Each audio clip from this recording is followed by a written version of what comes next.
All right. This is day number one for the 30-day business, how to build a profitable business in 30 days. I am so excited. I am like over the moon, like anxious and ready to just get this thing off the ground and cruising along. And just so you know, I'm recording this experience not because I'm necessarily doing it for you. I'm doing this for myself. I am building my own business this month that I would love to I would love to make it profitable in 30 days. And you're probably thinking, well, this guy's crazy. And you would be right assuming that. I am crazy. However, there is a story behind what this is all about, and it's a pretty convincing series of events that would lead you to believe that this is possible. We're not talking about building something the size of, Apple or something even the size of like your local Starbucks in a month, but we are talking about building a sustainable, repeatable, money generating, profitable business that you or I or anyone that can go through these 30 days worth of steps can walk away with something that generates money for themselves and their families. So the origins of this came from an invitation that I received from a local entrepreneur who asked me if I wanted to start a business with him. And my response was, well, what did you have in mind? And he responded to me, do you have any ideas? And I thought that was a kind of a funny question, but that got me thinking, and that got me creating a framework, a business creation framework. And for some reason in my head, I asked the question, how quickly can you go through all these steps? And in order to answer that question, I started at the end. The end was, let's have a profitable, sustainable, legal, and repeatable business that we could do. We could apply this framework to a whole bunch of different businesses that we could build over time. And as I started to work my way backwards from profitability, it ended up being something like 7 big milestones with a whole bunch of individual steps in between, and it looked like it could line up pretty well with the days of a month. So that's where the 30 days, how to build a profitable business in 30 days came from. So that's the origin story. But let's talk a little bit about what is in the framework. Okay, so let's move through some slides here and look at some of the criteria that have been put in place to know whether or not we are succeeding. So this is kind of cool because I look like I'm in space. I'm floating. This is really neat. So some of the criteria, the 4 primary criteria to know whether or not we've succeeded is that the business that is created, or this could also be a product that is developed, it's a money generating entity, right? It could be a product, or it could be a business. Obviously, these things are very much related because they should both generate profits. The criteria are the following: profitable, sustainable, repeatable, and legal. So profitable is, of course, you need to cover your costs, but just doing that means you've broken even. But to be profitable, we've set a target of paying a living wage to whoever is running it. And a living wage this isn't making you filthy rich, right? But again, this is something that you're making in a 30-day period. So $60K a year is considered an okay, but a living wage. You could have a family with that amount of money. Okay, profitable. Sustainable. This can't be a one-time event. You can't sell all of your possessions and then say that you've done it, because you can't repeat that. And it's not sustainable. Additionally, it can't be seasonal. So it can't be, your snow plow business. What are you going to do during the fall, spring, and summer? It needs to be something that has utility and can continue to generate money year-round. Repeatable here, it can't be, this business cannot be the result of exclusive access to something. So imagine a billionaire who's willing to pay you $60,000 a year to trim his lawn. That doesn't count. This can't be the result of exclusive access to something. Now, if you are the owner of some property where some minerals are found and there's like a diamond mine in your backyard, okay, Maybe you shouldn't follow along on this course, but I don't have those things, and so I can't lean on that. One of the criteria is that it can't be the result of exclusive access. It needs to be a market opportunity, as it says here. Legal, you need to pay taxes, have all applicable licenses that if we're doing something that requires licenses, like, okay, I'd like to create a restaurant, well, you need to have some sort of certification from the state that says you can have a restaurant or sell food. And then, of course, you can't break the law. So there are some things that you must do, some obligations, but then there are things that you cannot do, and we are going to avoid those as well. So that's the criteria. And anything that falls into that satisfies those four, that counts. So that leaves us a lot of different places to look for ideas of businesses. So let's look quickly at the outline of the big chunks of outline here of what it looks like from day 1 to day 30. Okay, so on day 30, like I said, we started with the end in mind. On day 30, we have achieved our target revenue, and we have achieved a profitability of approximately $5,000 and an ongoing net profits. And that's the goal for day 30. On day 20, we're going backwards, by the way, because this is how I set it up. On day 25, the ad spend and the revenue have been optimized to the point where we have broken even with our sales and our costs.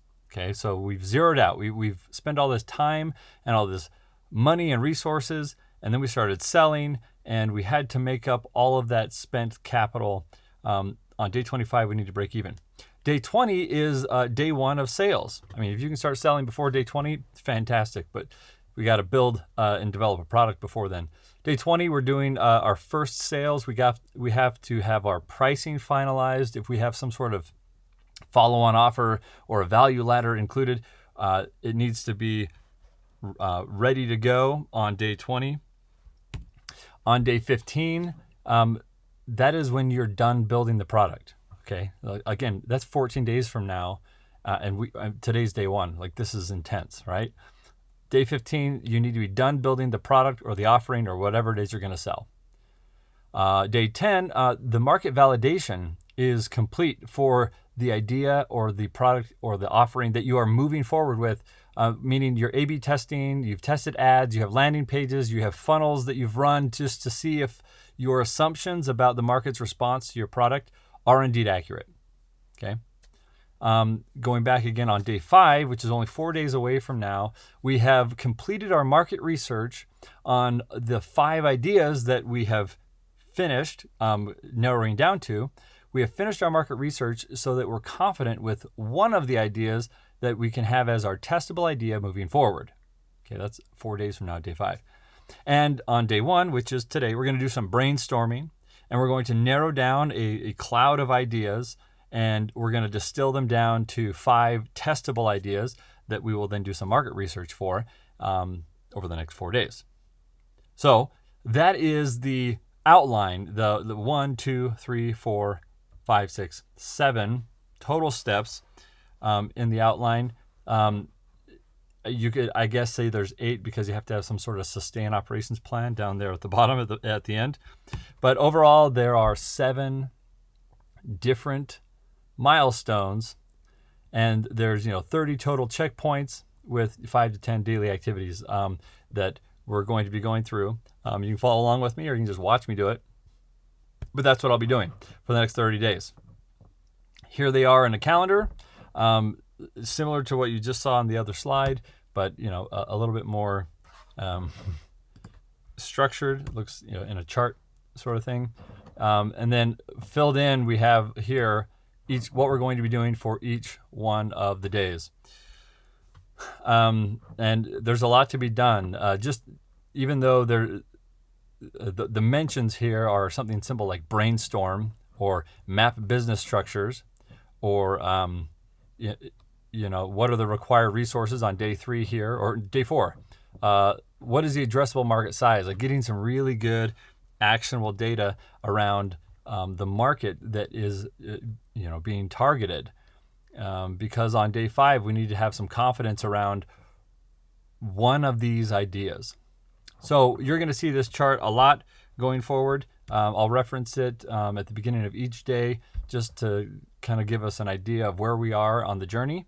That and the previous slide with the ladder going down. But let's start now. Let's get into day 1, shall we? Let's start the work of day 1. And day 1 is narrowing our ideas down to 5 ideas that we would like to move forward with. So let me give you an outline of what it is that we'll be looking at, okay?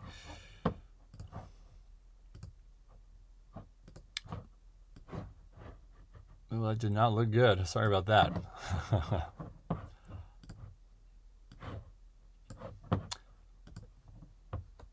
All right. So what we'll be doing is right here. Here's the outline for the day, right? You'll walk away with 2 very crucial concepts and activities having been completed and learned. You're going to have a clear understanding of what makes a good business or product idea. And also you'll have done some objective data-driven analysis or logical analysis on ideas that are that in your mind were formerly only validated by some subjective emotions. So sometimes you get really, really wound up about a cool opportunity or idea, and that's your motivation to move forward. Well, what we're going to do today is we're going to bring you down to earth a little bit, and we're going to create a framework where we can look at some of the ideas that you've been excited about, that I've been excited about, and bang up against some logical frameworks that will help us understand whether or not they are worth pursuing and putting our time and energy into. Okay, so the outline for today will be as follows. Number 1, we're going to write down our business and our product ideas, and this is just like free-form brainstorming.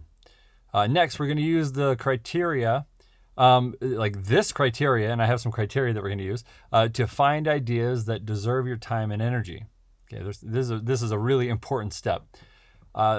After we have seen what deserves our time and energy, we're going to then categorize the ideas that we've written down by business objective. So what is it that you want to be doing with this idea in a business context? Because it might be something that you're pursuing because you want to be popular. Well, there's no business objective there. Maybe it would be, enhance brand value. But what we're going to do is we're going to categorize these ideas by business objective. Then we're going to rank our ideas, and this is just going to be like a gut check thing. Or we're going to rank our ideas based on how much we think they're going to succeed. What's the likelihood of them succeeding? That's going to be the next step.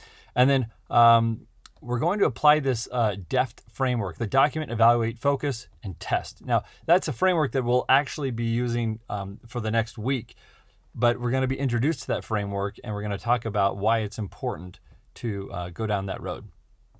Then we're going to answer, next, 27 honest questions that deserve some honest answers, okay? This is where things start to either fall apart or get really exciting, because these questions are really pointed, and if you don't know the answers to them, but you really want to pursue a product or a business idea, you should probably go become familiar with the answers to these questions before you take one more step. Although I'm here going through it as well, so I'm going to have some of these realizations in real time. You'll be able to see it. After we do the questions, we're going to have some back of the napkin financial projections. So how much can we expect to make from this effort? How much will this product cost? How many people will buy it?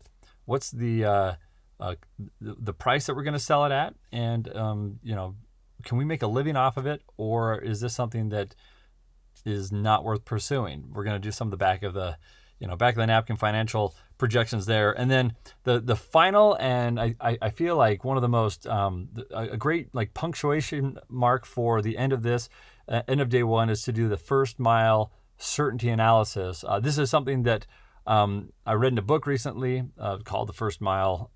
And it helps you understand and really be honest with yourself about the likelihood of success with some of these ideas that you have. And They're three simple questions, but they're three powerful questions, and it gives you an opportunity to answer on a spectrum. So, without further ado, let's move into the first bulleted area, and let's talk about our ideas. And let's write some down and see what we can come up with.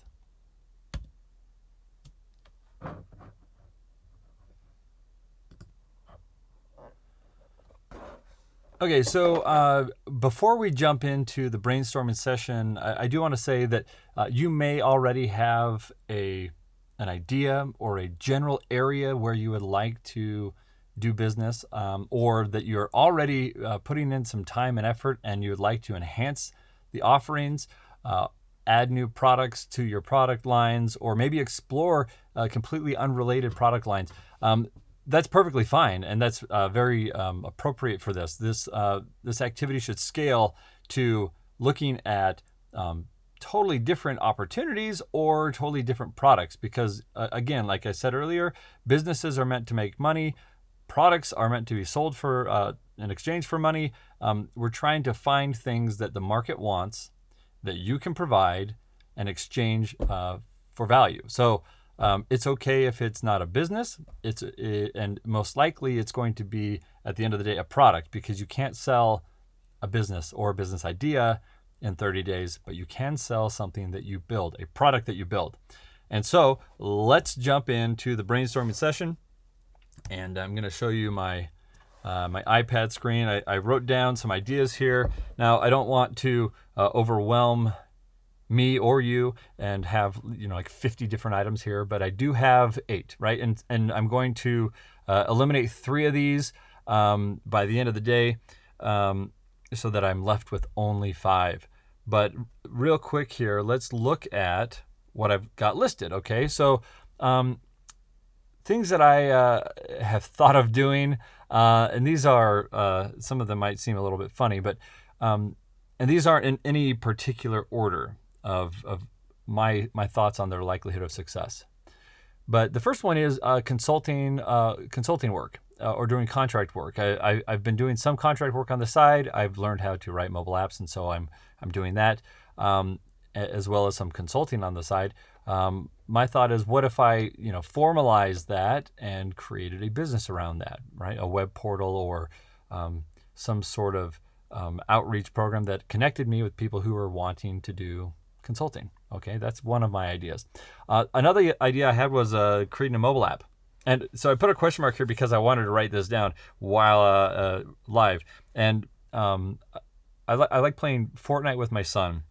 And there's it's a really interesting niche of apps, but there are these things called, there's one that I really like. It's called the Fortnite Dashboard. And I've wanted to build an app that essentially replicated this functionality, but in a different way that was more convenient to me. They sell in-app purchases. I think that would be great. I could do in-app purchases there, or I could run ads during the thing. There are hundreds of millions of players of the game Fortnite in the world. I think that might be a market that would be interesting to pursue. Another idea I have is enhancing an existing app. So there are some apps that I do have access to that are built but have not been enhanced with great new features, specifically like in-app purchasing. So I think maybe that would be a good option to pursue some in-app purchasing features into existing applications. Number 4, this is a heavy lift, but I feel very strongly about this one, and that's why I put brackets around it. A web platform with subscriptions, and I really think this one's going to float to the top because I've done a little bit of research previously, but this one is a really great opportunity that I would love to pursue, but it involves building a website. And here's some more like physical things, and we'll have to run them through the analysis. A snow cone shack. So here where I am in Utah, there are these snow cone shacks. Like they look like a shed that you would have in your backyard. They're a little taller, a little fancier, and people sell flavored, really amped up, dressed up snow cones. And anytime you drive by one of these in the summer, it's just like lines that are like 50 yards long every day. Every day it's hot enough and that they're open. There's just these really long lines. I don't know how much they make, but I've heard that it's a really, really high number. So that's one of them. I do want to say, though, one of the criteria was it can't be seasonal. All right. I want to test the hypothesis that these can be that these can generate enough money to where they can cover the months where they're closed. I don't know. So this one here, bread delivery. This was an interesting concept. There's a friend that approached me with an idea to deliver bread that is made by existing bakeries to homes. This is during, of course, like the COVID-19, everyone stays at home type thing. And you buy the bread at a lower price and then you sell it at a slightly higher price and you make money with the margin. So we're going to explore that idea and see if that can scale. And then this one's just like, I wish I could do this one. And we'll run it through the framework and see if it works. A physical table for AR games. So if you know anything about augmented reality, it's something that requires good lighting, and the reason is because your phone, if you're using like an iPhone, it needs to be able to see the same spots in its view, and then anchor things there. So if it's poor lighting, then it's difficult for the camera to know where things are, like the edge of a table. Well, when you have things that are very where there's a lot of contrast, like let's say you have a black and white tile floor, that's awesome for augmented reality. The idea with the physical table for AR games is that we'd make a table that actually has the appropriate designs on it. So you can imagine, you have your normal like coffee table, and instead of it just being like a regular coffee table, you could have like some lights here on the side, so that there was better lighting, so that your augmented reality works better, right? So that's maybe under like the edge of the table, so that it's not obstructing your view of the game.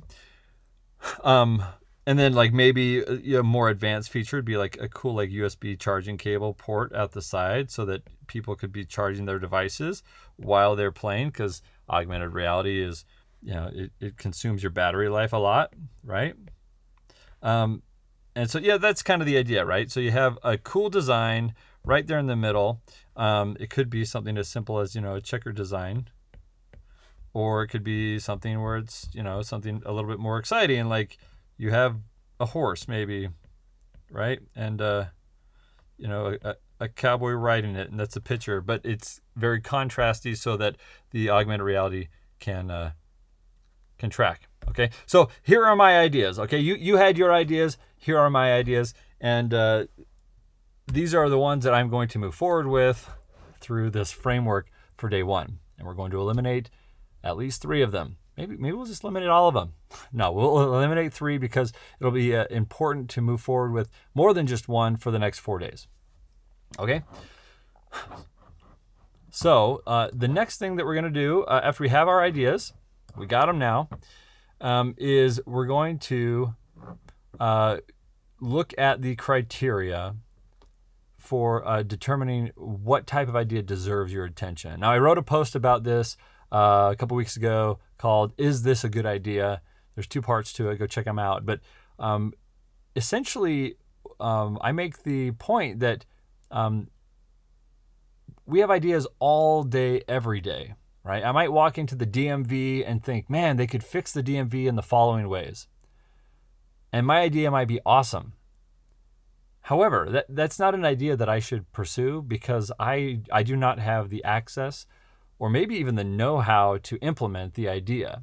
So, for example, I went to the DMV. This happened to me. I went to the DMV and I thought, why don't they just have a whole bunch of kiosks that we can all go walk up to and interact with? And then I thought, well, why don't we use people's personal computers? And then I thought, wait a second, everyone has the internet. and everyone has computers at home. Why are we even in this building? Why don't they just create a really great web portal? And if they need to see like you, why don't they just do like Face ID? I mean, like FaceTime or some video conferencing technology. And then I realized I'm not in a position to influence that at all. Like, how much effort do I need to put into implementing that really, that idea that I'm really passionate about? And then if I step back, how long will I be passionate about that idea? In fact, I haven't thought about that since I was there up until now, and I've told you the story again, and when I wrote about it in that blog post. But like that's the problem. Like, you'll have a really great idea, but it shouldn't be yours to implement. All right, so that's a very important thing about ideas. Okay, that's the first thing I wanted to say about a criteria to use when determining whether or not you should pursue one of the ideas that you have. Okay, are you the right person to do that? It might be a good idea, but it might be something that you should hand off to someone else. Right? There's this really great book called Big Magic by Elizabeth Gilbert. She wrote. What's that book? Eat, Pray, Love. She wrote Eat, Pray, Love. The book Big Magic is all about ideas. And you should go read in the post for today a poll quote that I got from the book. And it is great because she is convinced. I'm not convinced of the reality of this, but I'm convinced of the paradigm. I really like it. She's convinced that ideas are just like, plants, just like bacteria or viruses, that they are like around us. They are throughout the universe. They are this influence, and they are almost like autonomous, self-aware beings that are trying to find. The ideas are these. Ideas are trying to find a host, you and me, that can bring them into the world through some sort of expression. So maybe the idea is a poem. Maybe it's a song. Maybe it's a cool product. Maybe it's a story. She happens to be an author, so a lot of her examples had to do with writing, so poetry and novels and things like that. But it applies across the board. The thought that an idea chooses you and then waits for the right moment to ask you if you would like to work with it, right? It's worded really well. Let me read this last part to you. It says, the idea, sensing your openness, this is all the way at the end, right? Sensing your openness will start to do its work on you. It will send the universal physical and emotional signals of inspiration, the chills up the arm, the hair standing on the back of your neck, and the nervous stomach, the buzzing thoughts, that feeling of falling into love or being obsessed. The idea will organize coincidences and portents to tumble across your path to keep your interest keen. Okay, this is intense. You will start to notice all sorts of signs pointing you toward the idea. Everything you see and touch and do will remind you of the idea. The idea will wake you up in the middle of the night and distract you from your everyday routine. Okay, has this ever happened to you? Okay, this is pretty good stuff. The idea will not leave you alone until it has your fullest attention. And then, in a quiet moment, it will ask, do you want to work with me? Okay, now, once it finally gets your attention and you're focused and you're able to listen and consider the idea, there's the question, do you want to work with me? And we have to answer that, yes, I do, or no, I don't. And there's no right or wrong answer here. Maybe you aren't, these ideas aren't all-knowing. They aren't like a God. They are just ideas that want to be expressed, and they're just trying to find anyone that could possibly express them, is her theory. So you can say no to these ideas because you're working on something else that you're passionate about. Just like the DMV thing, right? Super passionate about it, but it's not mine to do. So I need to dismiss that, even though it was exciting, okay? But if you say, the author, Elizabeth Gilbert here shared an experience where she put some time initially into an idea, and then put it on the back burner for 2 years, and then she wanted to come back to it, and the passion she had before was gone. Even though she wanted it there, the passion and the drive and the inspiration that comes with being excited about an idea had completely left her. And she leaves that as a lesson to us. acting on the ideas when they are with you, when they are fresh, when you have the passion and obsession to move forward, that's when you got to do it. All right. So if you have any of those in you right now, let's make sure that this 30-day period includes one of those ideas so that we can act on them and not have them leave us.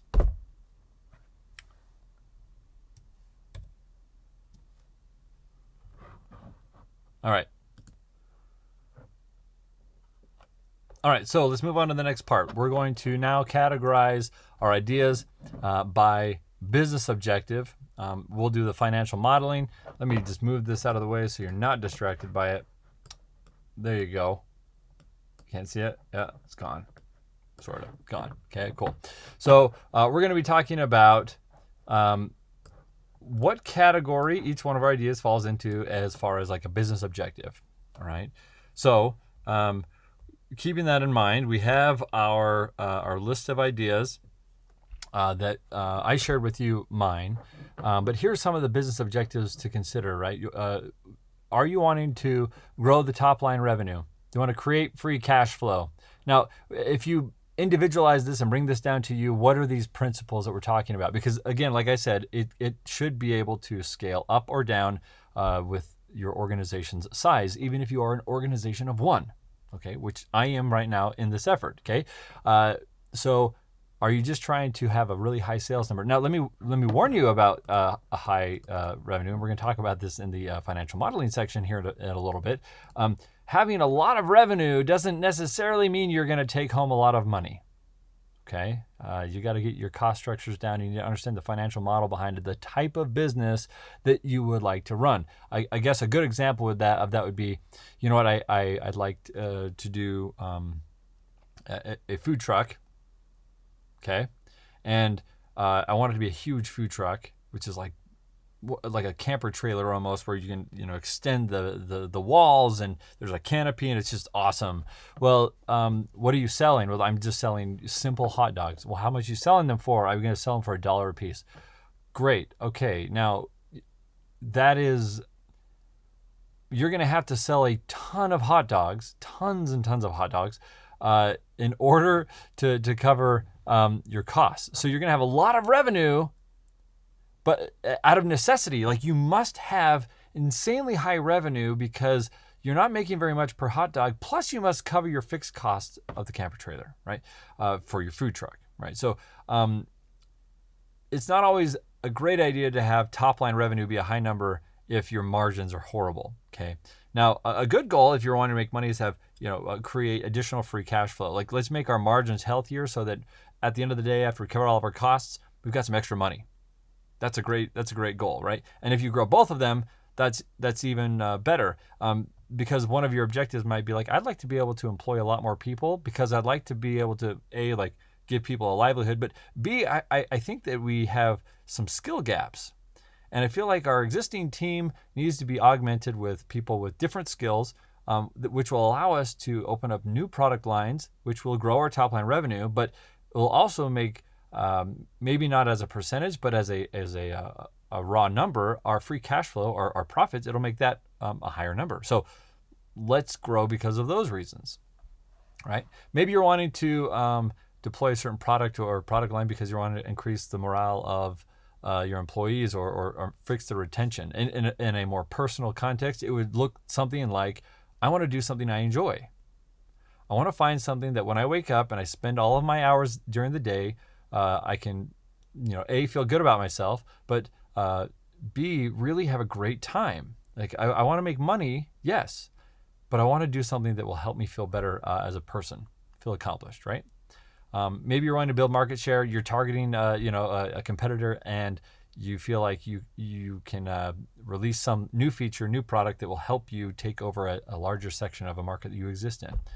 So, going down the list here, we're going to say improve the perception of a brand, right? Maybe you're going to have a premium product now instead of like a low-cost one. Strengthen the performance of a process. This one is, again, it's sort of just unrelated. Like, does your product solve a problem that other people are trying to solve, but you feel like your solution is better? Is that the business objective of your product or your business idea?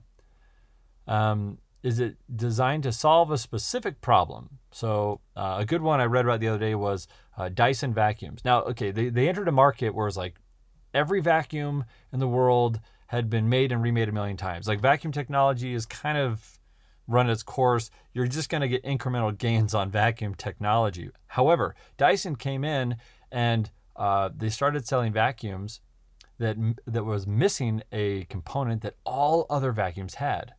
And the reason that all the other vacuums hadn't abandoned this component was because they were making a ton of money on it, right? It's like telling Chevron that they should start making solar panels so people buy less gasoline. They're not. It wouldn't be a smart thing for them to just start making themselves obsolete and cutting into their own business. Although Chevron is doing sort of that. But what Dyson did was they said, you know what? Everyone is making a ton of money on vacuum bags. What if we sell a vacuum that doesn't have a bag? We won't lose from that. Everyone else is going to go crazy and they're going to hesitate to even enter the market of bagless vacuums, but the consumers are going to love it. That's awesome, right? If you've ever used one of those Dyson vacuums where you can empty a lot of vacuums do it this way. We have a Shark vacuum and like a Dyson handheld one, but the vacuum is really great because you can empty it over the trash can and then close it, and there was no bag, and the thing just seals itself up, and you keep vacuuming, and it really sucks. Well, it really sucks well. But that's an example, like solve a specific problem. The problem there being consumers do not like vacuum bags, so let's solve that for them. Okay. And then maybe you're just altruistic. You just want to find something that can change and impact the world in a positive way. In which case, maybe this isn't. If your idea falls into that category, there might need to be some adjustments. If you're dead set on doing something that positively impacts the world, and you have something in mind that you cannot be persuaded away from, then that's okay. But you shouldn't have an expectation that it will generate income for you. You should make sure you're generating income for yourself in other ways so that you're freed up to do the things that are positively impacting the world. Now, if you can do both, if you can positively impact the world and make a ton of money doing it, isn't that everyone's dream? Yeah, absolutely. But keep in mind as we go through this analysis, that might be one of the categories that you drop first, right? Okay. So now that we have gone through those areas here, let's see real quick on my list what where my ideas fall. Okay.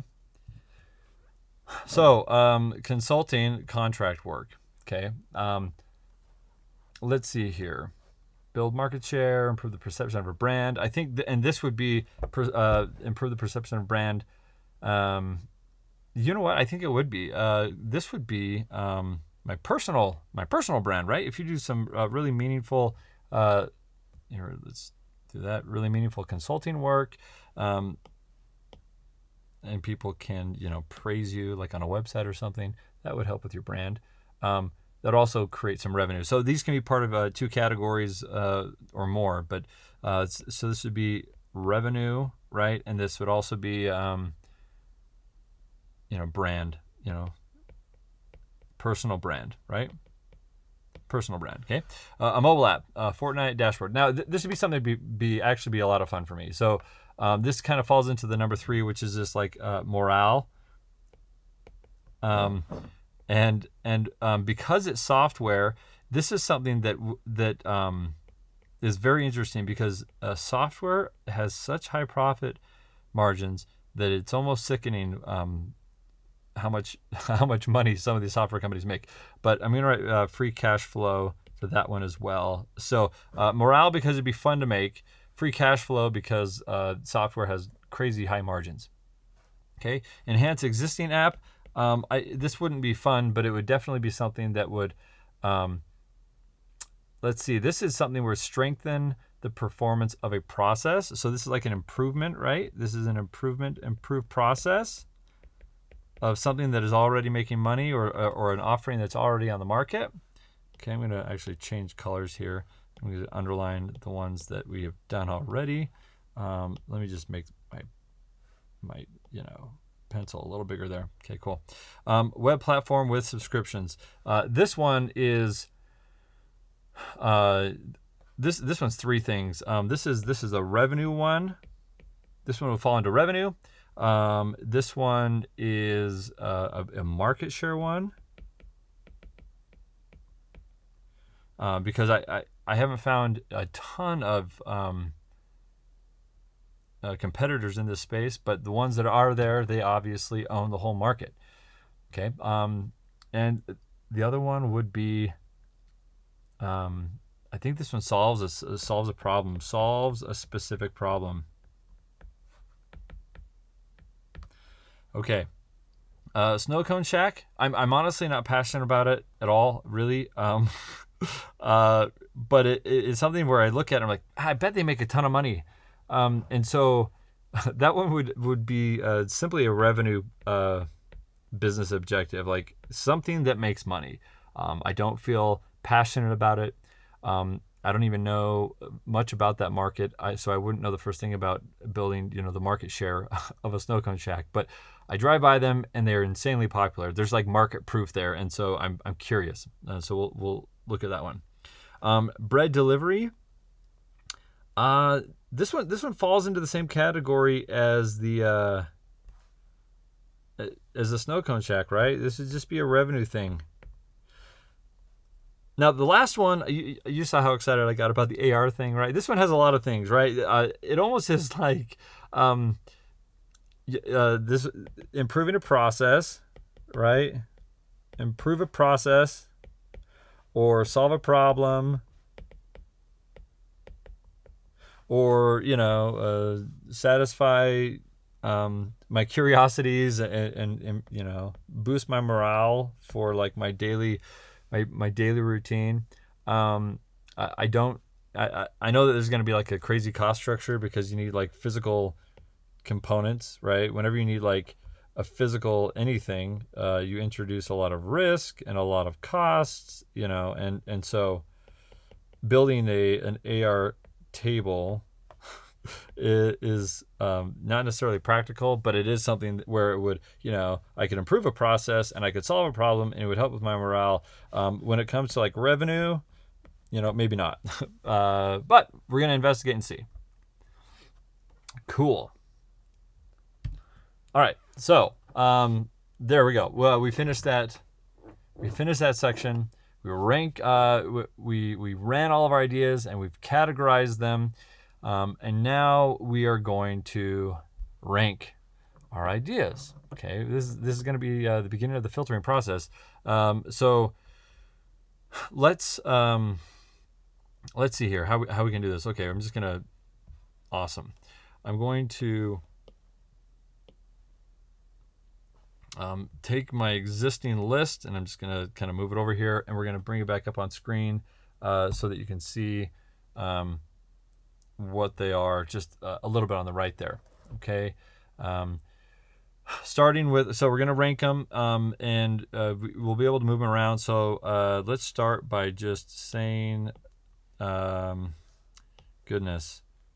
I don't know if I want to rank them because that means I'm going to dismiss some of the things that I like, but that's fine.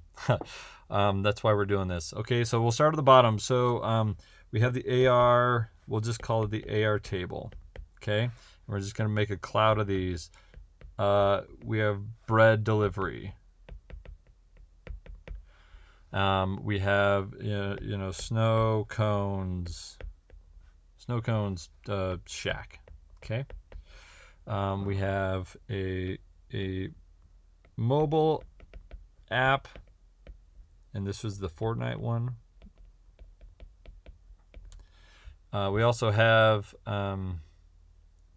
there's another one, a mobile app. And this is to enhance one. What else we got here? Oh, a web platform. We'll call it subscription website.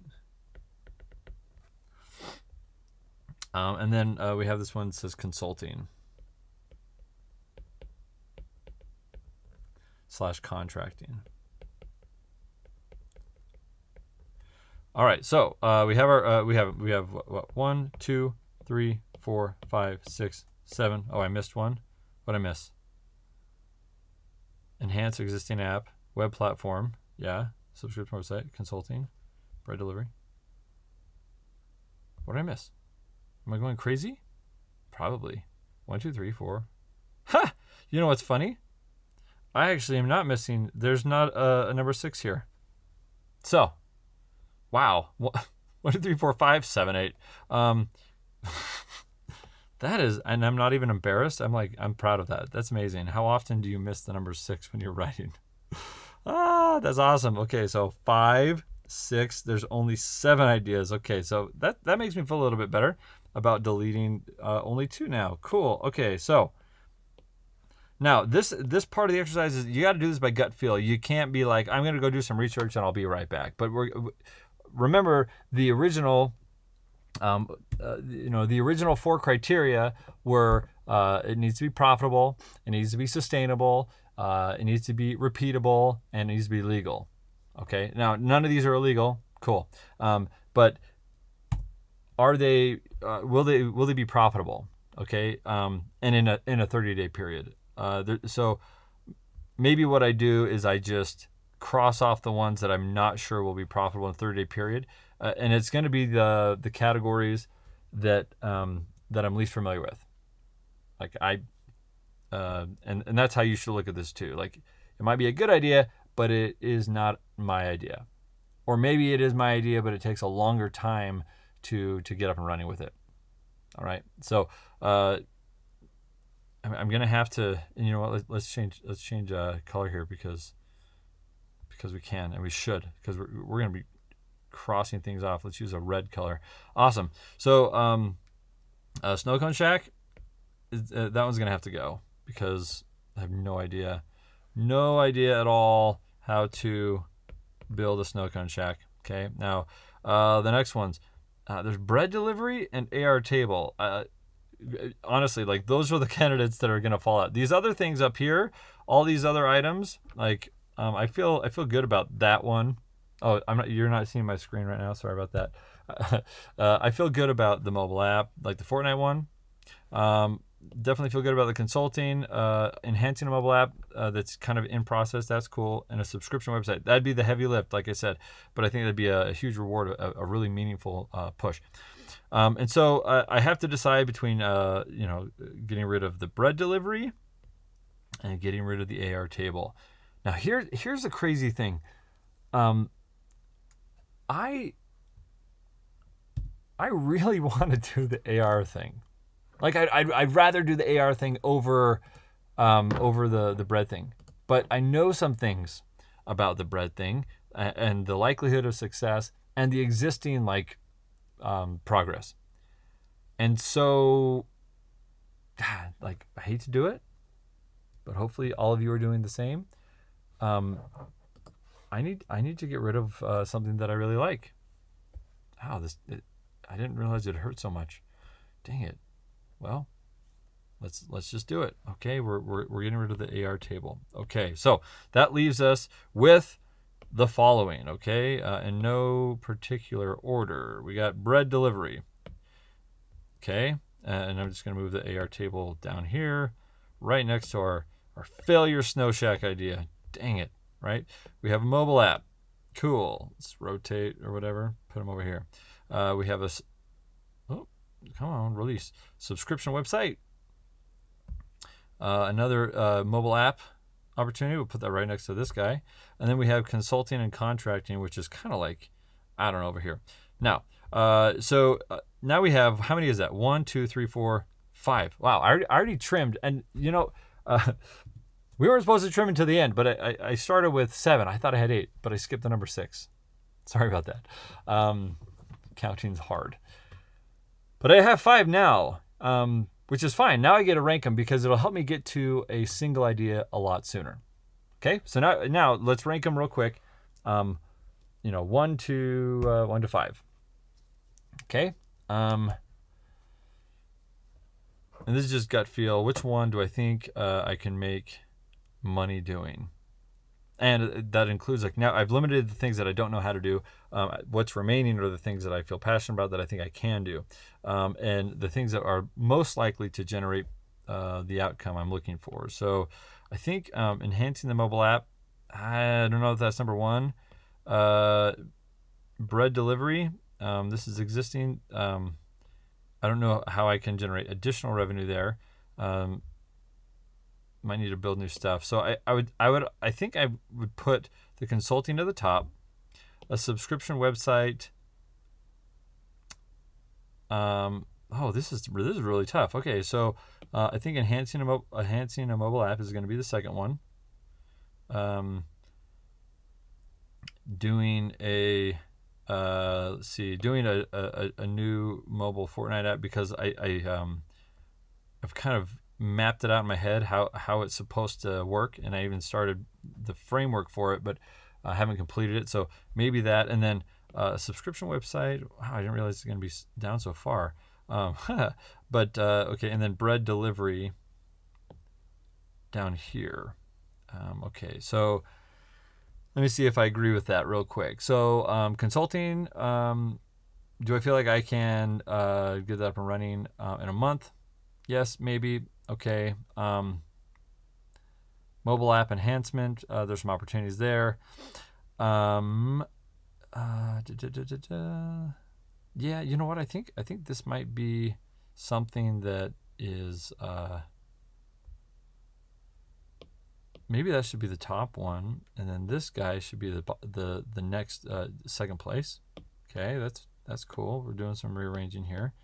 Okay, consulting, mobile app. I mean, there's this challenge with app approval on the App Store, and so now that I remember that, I'm actually going to do something like this. Is pretty drastic. Because some of the apps and the features have already been rejected for this enhancement thing, and so that might throw some things, some wrenches in the work. Okay, so I think,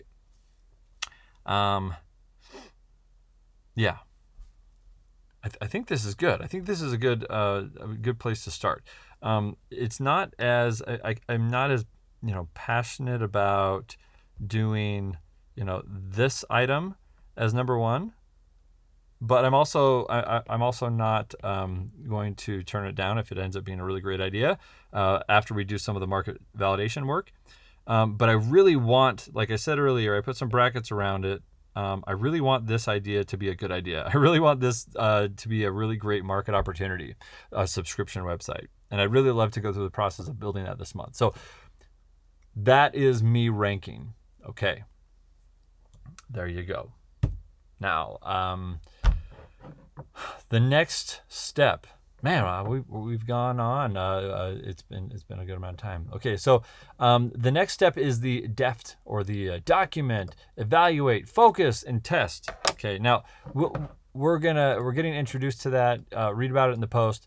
We're gonna go through the 27 questions now, and I gave you a PDF, like a worksheet to go fill out. That's going to take some time. I don't want to go fill it out all the way with you, but let's read through them together and get kind of a sense of what we need to be asking ourselves in order to really be honest about the opportunity.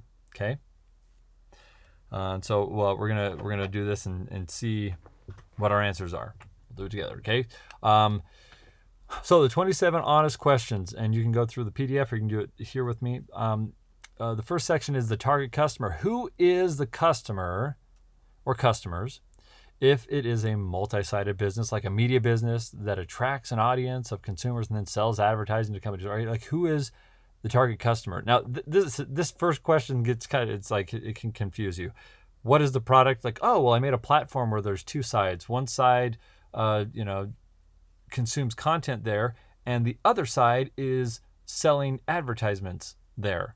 And I own the platform, but I don't do anything else. I just create a platform, right? That's what that's saying.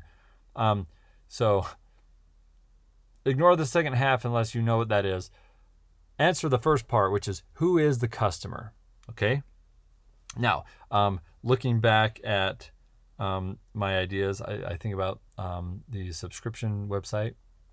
There's a lot of people that want subscriptions, and it's a very broad demographic. Okay, who would be a recipient of something like a mobile app? Well, the Fortnite one would be a whole bunch of like teenagers and some people in their 20s or college kids that like games. I don't know, who also have mobile phones, which a lot of them do. All of them do, right? Number 2 here, what job is the customer struggling to get done? Now, this is what gets me excited about the subscription thing, is because a lot of things in our life are like pretty mundane and like repetitive, and I feel like a good subscription service that is focused on eliminating and reducing that mundane stuff, I think that'd be a really great job to get done. Now, this is referring to Clayton Christensen. Clayton Christensen. He wrote a book.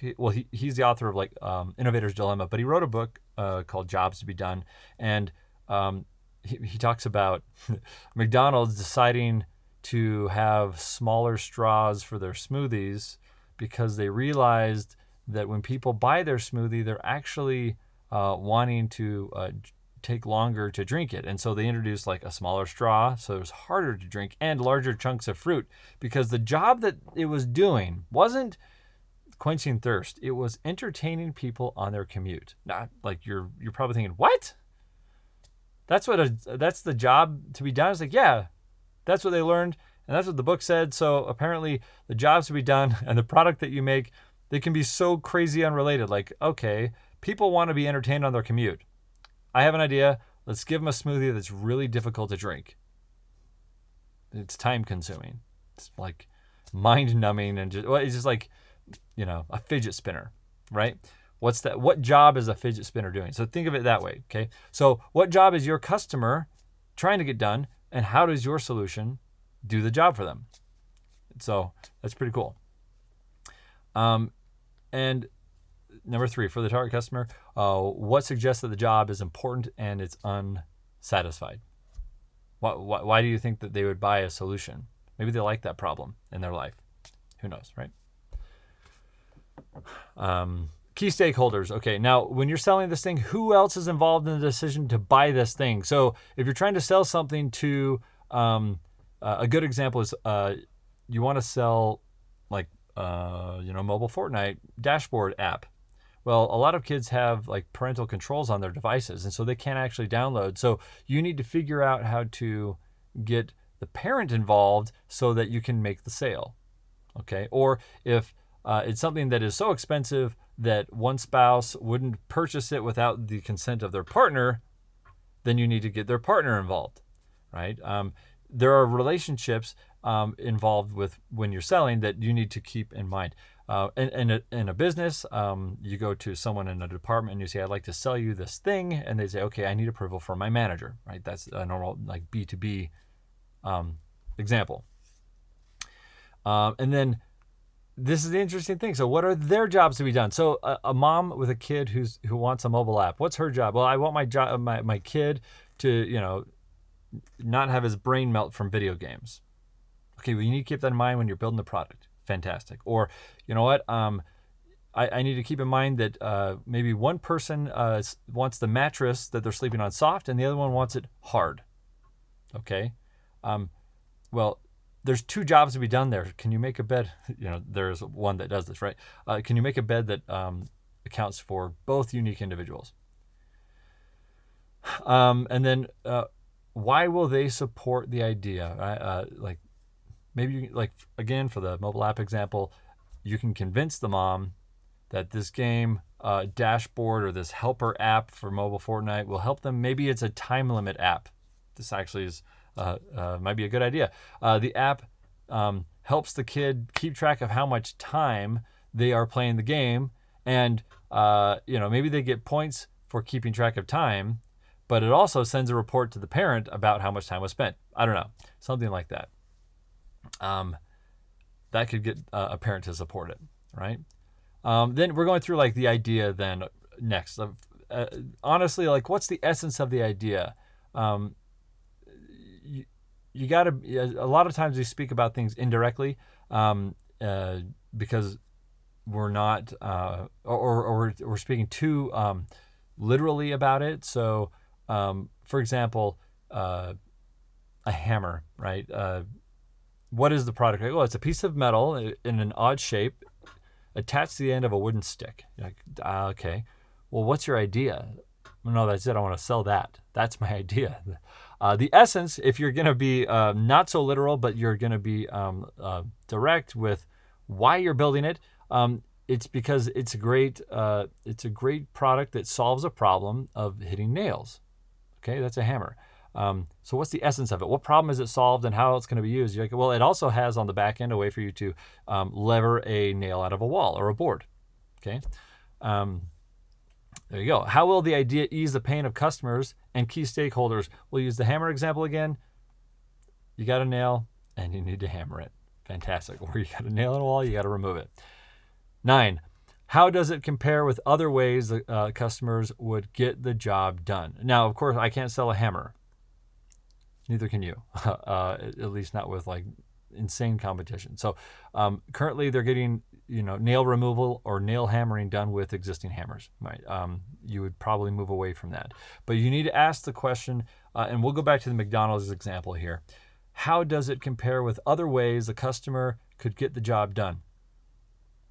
What else are people doing in their cars while they're commuting? Well, they're probably doing dangerous things if they're not eating, right? Eating is less dangerous because you don't need to stare at your food, and you don't really need to interact with your food in a very precise way. You just throw it in your mouth, or put the straw and suck out the liquid. You might actually be a great candidate for a replacement offer for something they're doing. Right? What makes your solution different or better than the existing solutions? So let's think about the competitors in the market, and what will your solution look and feel like? Right? Again, the smoothie thing, like it's great. A fruit smoothie, it's gonna be cold. It's gonna keep them alert, and it'll keep them moving, which is good. It keeps people awake. Now, some brass tacks here, the economics of it. What are the most likely revenue streams? Tomorrow we're going to go into this in more detail, so I'll leave it. What is the cost of earning those revenues? Again, that's an activity tomorrow, but think about this, okay? If I'm going to sell, we'll say a fidget spinner, those little metal spinner things, how much does it cost to build one? How much does it cost to pay for the materials to build it? How much does it cost to package it up and ship it? Okay, and then how much can I sell that for? Well, there's just one revenue stream with that, and that is selling it. Whereas if you have something else, let's say you have a book that you wrote, well, you can turn that book into a series of videos. You can turn that book into a training course, and all of a sudden you have all these different sources of revenue from one core product or offering, right? Then analyzing what is the cost structure behind that. You need to pay for web hosting, or maybe you need to pay a videographer or a video editor, or maybe you need someone to edit the book, the text of your book, right? The cost there. What infrastructure is required? Again, for the physical example, manufacturing infrastructure, holy smokes, that's ridiculous. That's a lot of work, but that is the required infrastructure. Difficult to set up, but it's also difficult to replicate, okay? That's physical goods for you. Digital goods, difficult to make, easy to replicate, higher profit margins. So you figure that one out. And then capital expenditures, like the upfront costs that aren't the per unit costs. It's like, what are your startup costs? Because they aren't there forever. They're only there during the startup phase. Okay. So commercialization path, what is the foothold market where you will start? So, for Snow Cone Shack, I was like, I'm going to find a really high traffic area where a lot of cars are getting gas all the time, or in front of a grocery store. And that's where they are here. So they nailed that. But then if it's a digital good, you need to find where on the internet people go to buy the things that you would like to offer. Okay. And then what's the plan to expand the foothold? Okay. You got to have a plan there. And again, we're going to work through this stuff over the next several days. And then competitive landscape. Now, here's something about ideas. You don't want to be the first one to do something, especially at this stage. If you're a massive company and you have a lot of capital to experiment with, knock yourself out. Do something that is like groundbreaking and it's going to change the world. and no one's heard about it, but once you announce it, everyone will hear about it, okay? Because you have a stage and you already have, a brand. If you're in the position that I'm in, or similar positions where you don't have the world's ear, you're going to want to do something that has been validated, but doesn't have too much competition. And so number 18 here, which competitive solutions are you most worried about? How will you beat them? How might you get them to ignore you? I would like to look at this more of like, how can you become a complementary offer? And how can you look like you are, yes, better, but complementary or different? But you need to be aware of the market space that you're entering. And you don't want to create a new market space, at least not now, because you do not have the ear of the world and everyone's not staring at you. If they are, then yeah, go for it. It's not likely. Okay, operations. Now, this is very practical. We're going to do this a lot more. I'm just going to read through these. What are the key activities involved with the opportunity? Do you need like a daily crew of video production folks, or do you need manufacturing facilities? Who is doing what? What will you do? What partnerships will you need to form? Are you doing the whole thing? Or are you in a team doing the whole thing? Or are you in a team doing 90%, but you have a partner? Are you doing 50% and then you have another like company that's doing the other half? Like, how are you operationally set up?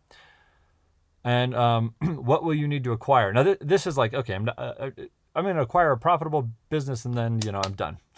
That'd be awesome. That's not this. Acquire meaning like, do you need to buy equipment? Do you need to buy software? Do you need to get licenses to software? Do you need office equipment? Do you need a stapler? Like, what do you need to acquire to do this, to get it off the ground? Or are those like, you don't have things that you need to acquire, you're good to go? That's what it's asking here. So the team, who's on the team? I'm going to hide myself here real quick. Who's on the team?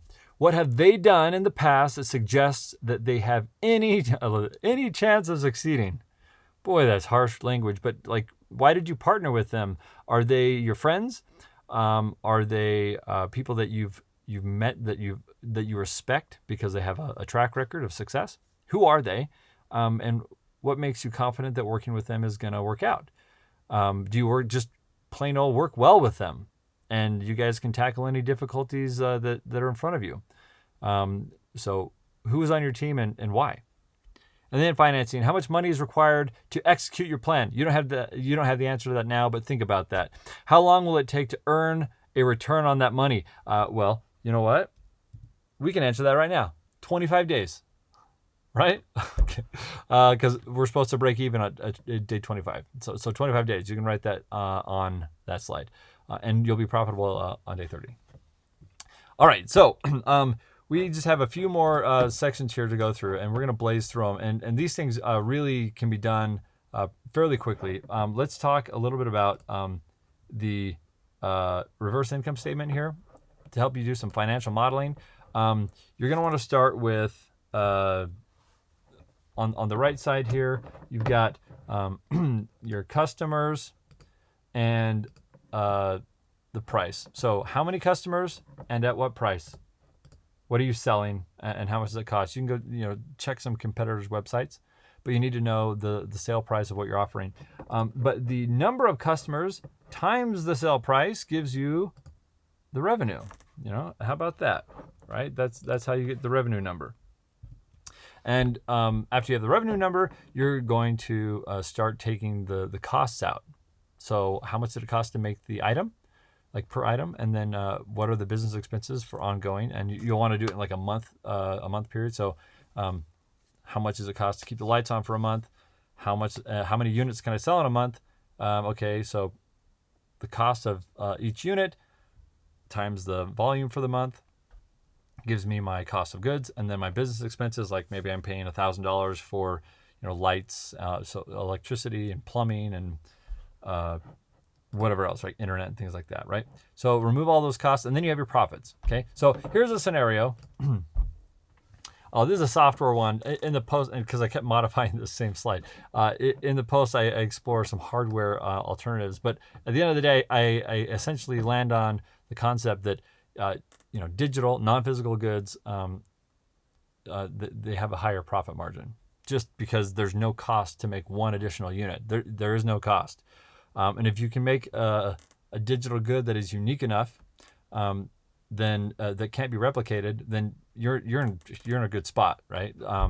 And so this model is that. So here's an example. So you have 1,000 customers, and you're selling a product for $10 a piece, right? Just round numbers, $10,000 a month in revenue. Now your fixed costs are like your utilities, licenses for like software, the lease for the building. We're looking at a cost of like $4,500. Just fixed cost every month. It'll always be $4,500. Your variable costs, they would be, if this was a physical good, things like materials, the labor, the packaging, the shipping, right? Those are your variable costs because they're never the same. They're all dependent on how many units you sell. In a software or a digital goods world, these things don't really come into play because it's already been done. It's almost like it's an upfront cost. At any rate, so we end up with this table here where you have your gross revenue of $10,000, and then you have your COGS, which is cost of goods that you're selling. You take those costs away from the revenue, which there weren't any, so you still have all your profits. Then you have your business expenses, your recurring business expenses, which is in this scenario $4,500, and net profits $5,500 a month. Okay, now that would actually have us hitting our revenue, our profitability, right? This scenario. So 1,000 units at $10 a piece, covering all of your costs. Now, one thing we didn't insert here as business expenses, or in the case of a variable cost, we should add actually when we do these types of things, something. We'll just, instead of calling this material, we'll call it marketing. Or like ads, right? So what we're gonna do an exercise here in a few days where we're trying to see how much it costs to get one sale. So maybe we're selling it for $10 and it costs $3 worth of ad spend to get one item sold, right? And we're gonna play with those numbers to see if we can optimize them. Right, so that's one thing that is true of physical and digital goods. You do need to somehow get them onto your store to buy. Okay, that's usually in the form of buying ads. Okay, all right. So you'll run through this. You should go and run through this with your ideas and see how it works. Now this is the final one that I want to talk about. Okay, now this is the first mile certainty table. And this went a lot longer than I thought it would, but this is the first mile certainty table. Now, there's 3 questions on the left side here, and you need to be honest with yourself as you go about answering them. All right, so let me just move me here so you can see the whole thing. Questions are: is there a need? Can you deliver? And is it worth it financially, right? Going through, what do these words mean? There's some additional context in the post, but let's go through each one. So, is there a need? Well, if somebody says that that they would buy something, that doesn't necessarily mean they will. Like marketing professionals around the world have largely just dismissed any market research that says we believe people will buy this because they said they would buy this, right? That is not a very good metric. It gives you low certainty, okay? All the way up to, on the far right side, you have they're advocating for it. So right next to said is shown, right? So like shown here means like there are similar products that are selling, right? We have some data that shows us that we could sell this thing because there's a similar product that is actually being sold, right? If you've moved on to like the used thing, meaning like you have a product and maybe like right below it, it's like it's been prototyped and there are people outside of yourself and your team that are using it or they've used it and they've enjoyed it, that's an even better metric, right? Because now it's starting to become a direct answer to your specific efforts. If someone has paid you for it, now this is a cool thing. Like if you can build a prototype and people buy the prototype from you, you're in a really good spot. Okay.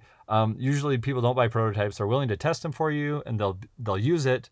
But purchasing is something that we're like, if you can get them to pay, that's amazing.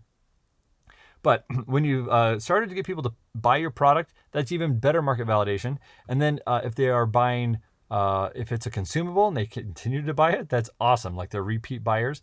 Or if it's a subscription and they remain subscribed, that's awesome.